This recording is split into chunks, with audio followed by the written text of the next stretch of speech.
This is a briefing video for the meeting on the 12th of August, 2024 at 6 p.m. Fairly normal opening to the meeting here. We do have an item added that is for White Lake Community Library reports, and Virginia had reached out to me. I included that information here.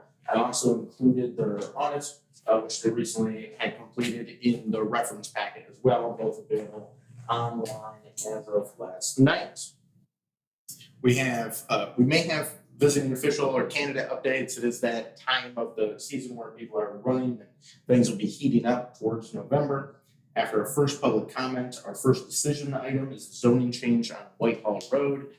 This is a portion that went through the Planning Commission to reach the stage. It is a commercial building that's already been being used and was probably an accident to get changed to residential at some point, and the others make sense to be commercial. So there's no reason against it. They're right next to commercial, across the street from commercial, and that's a mixed use corridor. So that's the idea there. More information in the packet, obviously. That's why I have a bunch of pages here for all these items. Next, we have the site plan on Hine Road, and that's inside of the business park. This is also going through the Planning Commission and is waiting to get approved by the board. This is the 20-site building, 6 units each, with storage plus expanded use, essentially, is the idea there. Next, we have the condo on Hine Road, because it's going to be a condo association that also gets approved by the board. That's a large packet for the entire condo association. It was included in the Planning Commission packet, but I also included that in the reference packet as well, in case anyone wants to read it. A lot of times I read things in detail, but actually the White Lake Library audit and the condo association, I both skimmed a little bit and didn't read them fully in detail, but they're available if anyone does. Next, we have the lake treatment special assessment resolutions. Previously, I've really separated these out and everything. This I included as one. If someone wants to do the motion as one, if we want to separate them out, we can. But we've had decently high fund balances, and those can only be used for the lake treatment. So I don't think there's a good reason to keep them that high. But we don't want to run them too low either. And so what is proposed in here is what we budgeted for at the beginning of the year, which is to charge about a half rate. So $50 for the special assessments for Twin Lake, and then $0 for North Lake, Middle Lake, and West Lake. And that will have to be reassessed next year. And I think the rate will probably have to go up a little bit, more towards its normal rate on Twin Lake. And then probably at least maybe one of the other lakes may have to start having some charge in there as well. Next, we have the land sale proposal on Russell Road. And that is the 2.53 acres that we saw in the last meeting. I have the true cash value from the assessor in here along with realtor comparables. Now the realtor has included a note in there that where that land is positioned is probably not worth as much as the comparables would make us believe, which is how the true cash value on the assessing was come up with as well. And so there's a judgment call to make there because fairly large difference, and that the realtor says that it may be worth essentially half of that number. The information is included in there, but the quotes in the request for motion. Next, we have the Pickers Patch liquor license resolution. And so this project expanding used to be Tony's Greenhouse on 120. They're expanding that operation, looking at setting up some small consignment shops, along with like a beer garden, some food stuff. And they're trying to get a liquor license through the state. They need a resolution through us. I checked with their legal counsel, and it's a Class C license, so I filled out everything I could on the form, but it has to be approved by the board. Next, we have the township millage rates, and as normal, we see this every year. The county calculated the millage rates. The millage rates decreased because of the Headley Amendment back in the 1970s, and it's odd. They essentially take a tax system that's based on percentages and make it not function as percentages in a weird and complex way. But nevertheless, those are the millage rates we're looking at approving in this meeting. Next, we have our discussion items. The first one is the West Lake Vegetation Study Report. So this was completed. I was happy that they got it completed so fast. Restorative Lake Sciences. I included their maps in here along with an email from them. And they said, yeah, there's not too much vegetation in West Lake. It was essentially the conclusion. I also included a water quality report in there. there, because so it's a resident on that lake, contacted PLM and asked for the water quality report earlier than PLM would have normally sent it to me, but I was able to get it too, and I included that in here also. And that leaves us with options. Do we want to contract with PLM short-term, long-term? Do we want to contract with Solitude short-term, long-term? Do we want to contract with no one and do no treatments next year and have Restorative Lake Sciences just do another check and determine what happens the next year? So a few different options there. Next, we have the home generator quotes. So Brooke had said he thought it would be too expensive. He was initially going to quote it. Alaska was able to get back to me.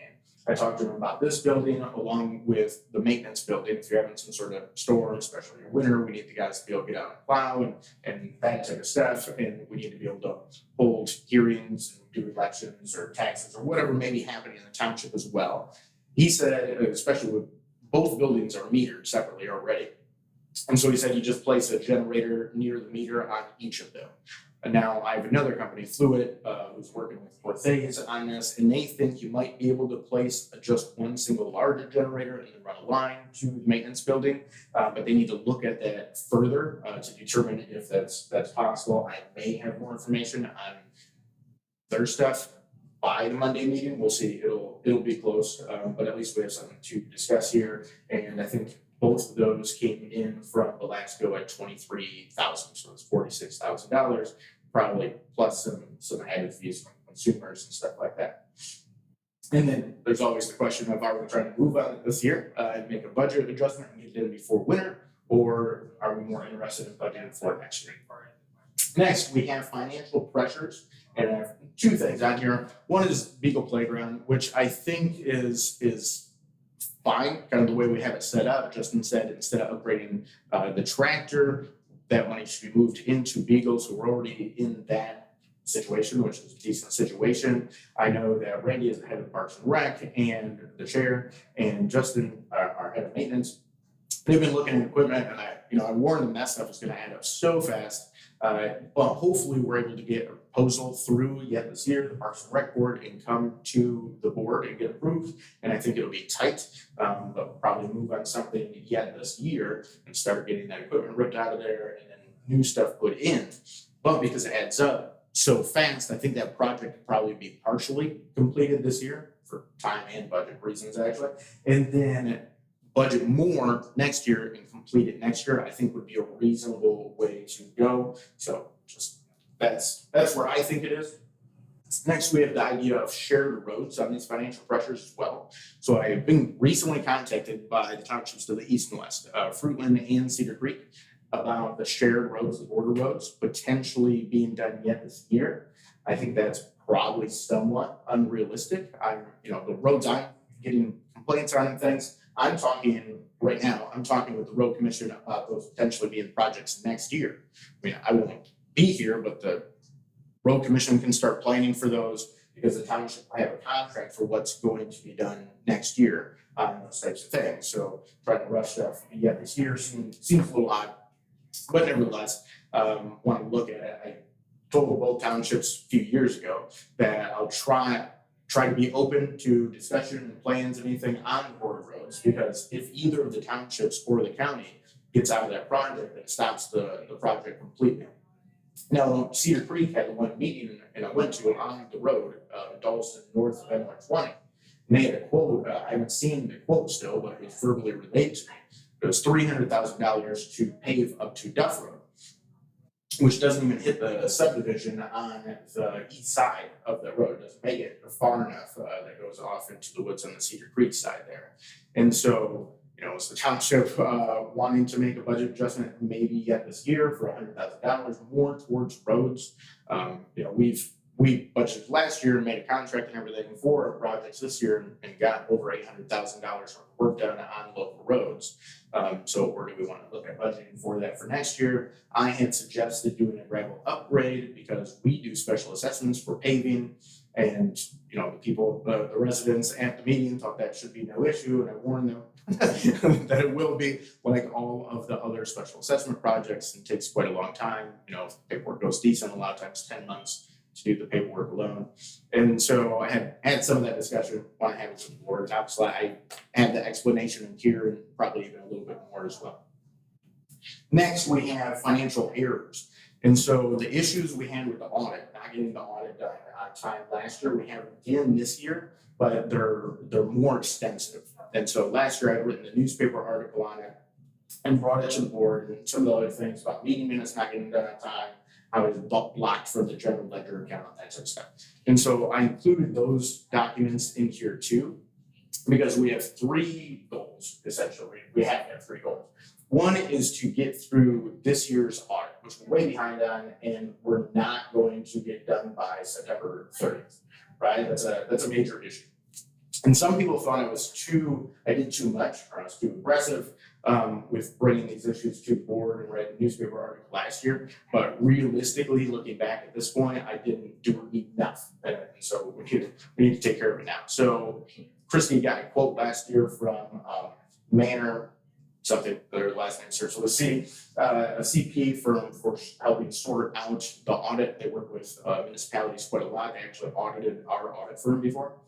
And so we're working with them to get that done. They should get us caught up to the audit on the audit paperwork in September. And then the audit can actually occur in October and be filed in November, like last year, which means we'll get another letter from the state saying that they're going to threaten to withhold their state revenue sharing, which is about 50% of our budget. And so significant, and our auditor, I've communicated with them through this whole process as it's been delayed for a couple of months because our previous clerk had turned in the information and hadn't gotten it ready. And that we don't want that to extend into year 3. He said year 2 doesn't think it'll be a problem, but we don't want the state to actually take any action. And they may in a year 3 or a year 4. You don't want to just start stacking up years. And so we have to catch that up, get that done, working on that. Then we have to catch up the finances for this year to get that all sorted. I think we'd probably work with Manor on that too. And then we also have to mitigate damage in the future. So even though Tracy had resigned and stated that she wasn't going to come back, she later had stated that she is going to come back in November. And so we have to mitigate this further. And I have some options for that. It's been suggested maybe we just hire an accountant to come in. I've been hesitant to add something like that to the payroll, but I think at this point we have to do something. I think it's reasonable to maybe hire a CPA firm to come in that is hired by the board and not the executive committee. Otherwise, the clerk, right? If Tracy comes back, she still has a lot of influence over that person and may be able to kind of hide these things and extend them as well in that situation. But if they're hired by the board and they report to the board on a monthly basis at the meetings, so the board and the public know what's been done, what hasn't been done, what's proper, what's not proper, then nothing can get too far off track at that point. And then maybe even hire Manor to come in next year to prep for the audit to make sure if something is messed up, something is delayed, something isn't done, it gets done on time before the audit. So because our auditor from Ripley Belong was not happy that we missed the audit, it said everything was good to go on one day. We even had a meeting over it. It was like, oh, I'll get stuff tomorrow. I'll get stuff tomorrow. He wasted a week waiting for us and won't even put us on his list at this point until we have all of that paperwork ready. So certainly not a good situation. And so that has to be handled in a more intense way. The township needs to take more action to make that happen. Next, we have clearing out old items process. And so Justin has been tackling getting things cleared out of like the maintenance building, the far back one we call cold storage, and which is great. Stuff's been piling up for decades, and some of it's just old garbage, and some of the junk just gets chucked. Like there's no reason to keep it. But maybe if you have some sort of little table that's not great shape or whatever, and a staff member wants to take it, and it's just going in a trash bin out the transfer station, the person pulling that out or not throwing it in there and taking it doesn't hurt the township. It saves the township some money on the way going in the trash bin. But the metal bin is also different. If you have metal chairs or you have an old lawnmower that several decades old, it looks like that type of stuff. Because if it goes in the metal bin, we get something for the metal. And so do we want to be able to have like employees take some things like that we're going to trash anyways? Do we want to post them on the website and say, bidding on this through X date, but there's such small things, it seems odd to bring them for bidding through the board, like we would do if there was something bigger. We're selling off the tractor or vehicle or something like that. We bring that through the board, but that seems odd. It seems odd to do in a lot of these cases. So we could do it just through the executive committee and shorter time frame and a little faster, easier process, I think. Or do we want to establish something with like an auction house? I know there's a popular one out in Fremont where we take it out there and they auction it off and it works that way. So just looking for feedback on that, just kind of want to cross the T's and dot the I's. Next, we get around to our second public and board comments. And with the number of items that we covered in this agenda and what's there, I'm guessing we will have some public comment there. In the reference packet, I obviously have a couple of things I've already mentioned. But first, I have that condo association paperwork, which is a decent amount. That's why reference packet is larger than the board packet. Next, we have the White Lake Community Library audit, which is not small in itself. We have the comparable market analysis for that 2.53 acre piece.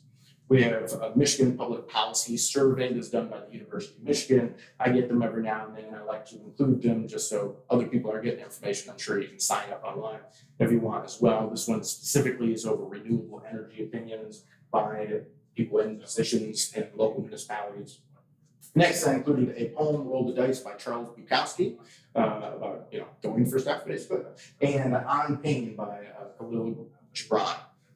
Which is about taking pain and how sometimes, it's unavoidable and sometimes there's some value or utility in it. And so that is the meeting, a lot happening there in a wide range, right? From very good stuff to not great stuff to kind of ugly stuff.